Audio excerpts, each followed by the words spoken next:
Sascha, wat is voor jou toch het jaar weer goed begonnen? Ja, heel erg goed. Ik moet eerlijk zeggen dat vorig jaar ook een heel goed jaar was. Maar het gaat nu supergoed eigenlijk. Ik zie een enorme stijgende lijn. Ja, maar ja, dat is natuurlijk ook waar we naartoe werken. Hè? Ik ben in 2010 begonnen.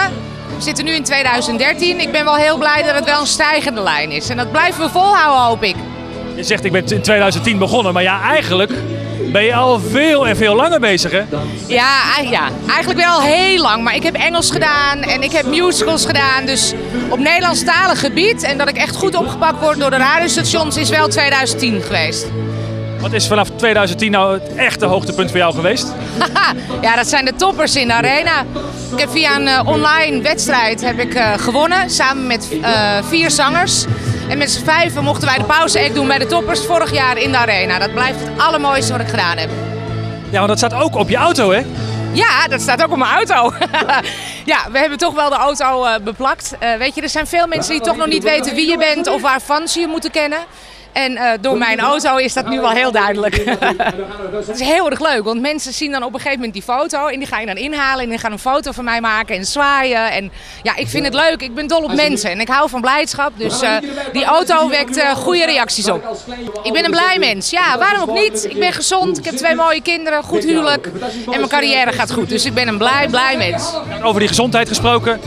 Het probleem met de oren is helemaal genezen? Nee, dat is niet helemaal genezen. Nee, ik hoor nog 40% met mijn rechteroor. Ik moet zeggen, ik ben al blij met die 40%.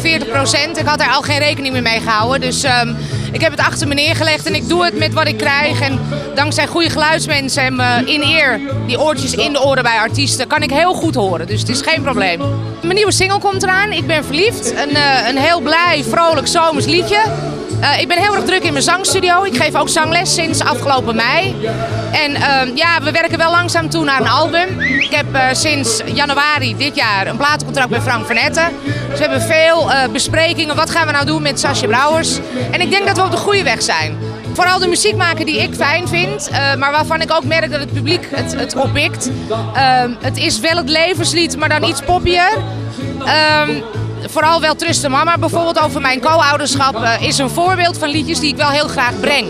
We wisten dat het geen hit zou worden in de top 100, maar voor mij is het mijn beste liedje.